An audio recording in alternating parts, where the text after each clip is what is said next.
The last year's been pretty rough for most of us, but I can tell you that it's also the perfect time to create a life that you love.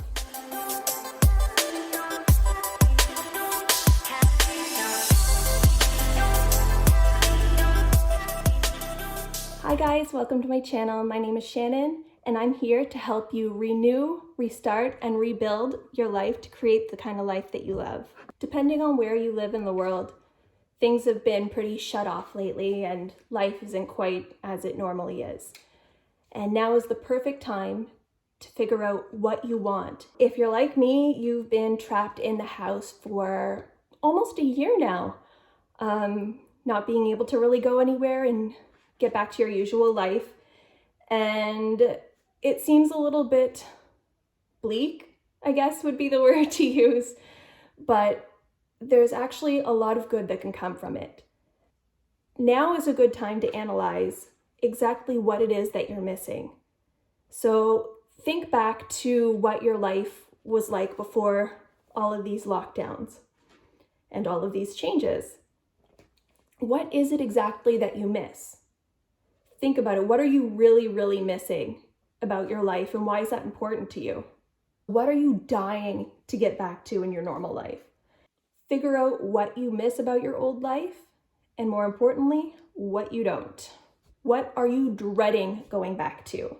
So I know for a lot of people, even though they miss the financial security, they have no desire to go back to their jobs. And that is a big red flag in my opinion. You are in a job that you don't like, clearly, and maybe it's time to find something that you do like, that you do enjoy, that you love. Whether it's a dream that you've had for a long time or something that you're just realizing now. But if you have realized that you are dreading going back to your job or just going into the office, it's time to rethink things. Filtering out relationships. Now is a really good time to figure out who stays and who goes. Not just that, but who has decided that you stay or you go? Who has stuck around in your life despite not being able to see them every day, despite life getting busy? Who has made the effort to stay in contact with you, and who have you made the effort for? Is that effort coming back to you? Are they trying as hard to stick with you as you are with them? Pay attention to these things. They are serious indicators of whether a relationship is worth holding on to.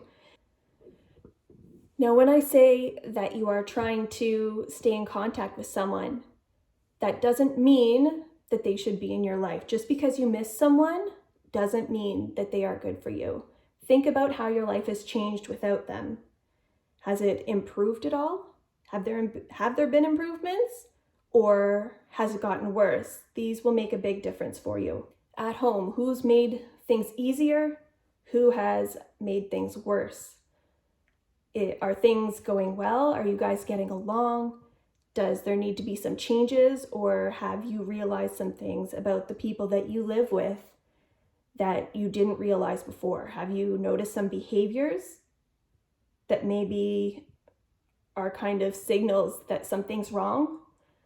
A lot of people are realizing maybe their marriages aren't quite what they thought, and that's not a bad thing. A lot of people see breakups and divorces as a bad thing, but this has given everyone an opportunity to see the actual relationship that they're in. I'll have another video talking about when the right time is to move on, good reasons to move on from a relationship and bad reasons to leave. A big thing here that I want to mention is that immediately, if there are signs of mental, emotional, sexual, or physical abuse, you need to restart. You need to be leaving that. There is no good reason to stay. And again, I will have other videos in the future talking about how to leave those situations. They are it's very hard to do sometimes, but I promise that in the end, you will be so happy that you did. If you're in one of these situations, I will add numbers to the bottom here for you to call. Please use them. Don't be ashamed. Don't feel ashamed. Don't be afraid. These people are here to help. Getting to know yourself, especially if you are alone most of the time. While some of us may be living in close quarters with our families, some of us have been stuck on our own. I'm not one of them. I have my kids here, but I do occasionally get some time to myself, and that's been really, really helpful. So now is a good time to get to know yourself. Through all of this, I've talked to a few people who are suddenly realizing that they are not as mentally okay as they thought they were, and not from the situation now. They're just realizing that it's been like this for a while and they've been so busy that they haven't noticed. Now is a good time to check in with yourself and your emotions and your feelings. If you find yourself feeling down more often than you're feeling happy, that's something you want to pay attention to and something that you want to work on in the future. Habits. What are your habits? That's a good one too. I've usually been pretty aware, but I'm noticing some habits in myself that I am not fond of, and some things that maybe are indicators of something else going on. This is something that you would probably want to take a look at in yourself too. Are you really bad at doing the dishes at the end of the day? Are you always leaving a sink full of dirty dishes? Do you leave your clothes on the floor? Do you sleep all day? Do you snack all day on bad things when you're feeling stressed out? All of these little habits that you get into are things that you may want to change, or maybe you have some good habits that you want to keep going. Those are things that you want to add into your new life too. While some of us are extra busy during this time, a lot of others have found that they've got a lot of downtime and they don't know what to do with it. So if you're one of those people, think about what you're doing during that downtime. Are you sitting around lounging, watching TV? What kind of things are you watching? What's keeping your interest? What hobbies did you pick up? Are you trying to learn new things? Are you reading books? What are you reading books on? What are these things that are catching your interest? These may be things that you want to focus on in the future. What are some things that you wish you had? So for myself, in the beginning of all of these lockdowns, we were actually in a very small 2-bedroom apartment. There are 4 of us, and it was actually student housing apartments, and it was terrible. And I realized there's no way that we can live like that. And I wished I had a home. So a couple months in, I decided to move outside of the city into a home that cost me barely anything more. We now have 4 bedrooms, semi-detached, and I've got a garage and a lot more space, so much more space. I love my room. And that's something that I wanted moving on. What are other things that you may want in your life that you don't have right now that you want to be working towards? When you're stuck at home, your home life will probably be the focus of that. What do you want in your house that you don't have right now? What has been driving you crazy not having? Those are things to work towards in your new life. One more thing in this is paying attention to your natural rhythms. So all of us tend to have a rhythm in our bodies that we align to. What time you tend to fall asleep, what time you wake up. Some of us, it'll rotate and you can end up sleeping all day and being awake all night, and that's not usually great.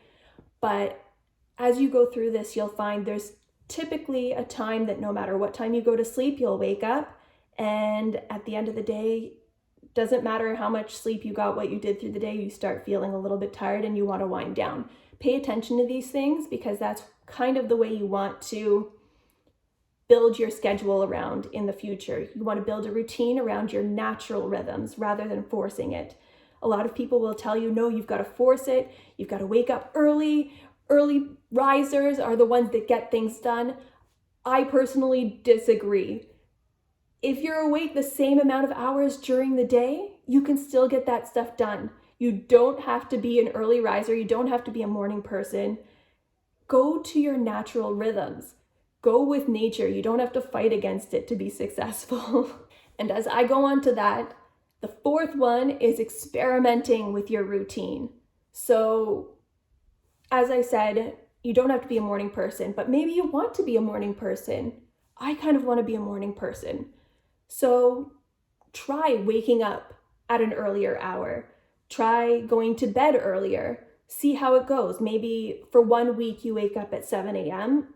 and that works out well. You want to try a little bit earlier, 6 a.m. 6 a.m. doesn't work, maybe 7 a.m. is the way to go. Same with being productive.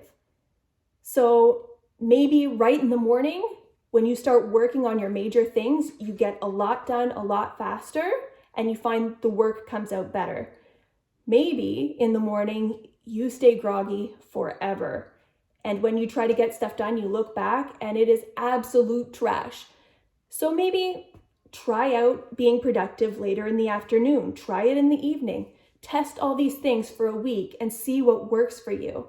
Because life is kind of off track right now. And though some of us have schedules that we need to stick to because of our work, there's still a lot more wiggle room than there usually is. Now is the time to test that out. It's the perfect time. And I'm going to make another video suggesting all of these different things that you can do and experiment with within your routine and your timetable to see how it works. So another thing that I recommend adding to your routine and testing out is mindfulness practices. I almost insist on this one. This one to me is extremely important. Even if you feel ridiculous doing these things, now is a great time to do it. When I say mindfulness practices, what I mean is things like meditation, yoga, writing in a gratitude journal, or just even things like sitting quietly for the first 10 minutes of your day, thinking things over. Whether it's hard or easy for you to get time to yourself, mindfulness practices are incredibly important for your mental health. And right now, your mental health should be your number one. I should say number two because your physical health and everything that's going on, but honestly, number one. A lot of people are not focusing on it, and I am seeing the results of it. It's terrible. Even hospitals are seeing the results of the mental health issues going on due to the situation around the world. Pay attention to these things. Take out some time for yourself, even if it's 5 minutes, and do one of these things. Test out how it works for you. If you don't like the yoga, try meditation. You don't like meditation? Try journaling. Try stream of consciousness. I've got a whole bunch of ideas on that, but that's for another day.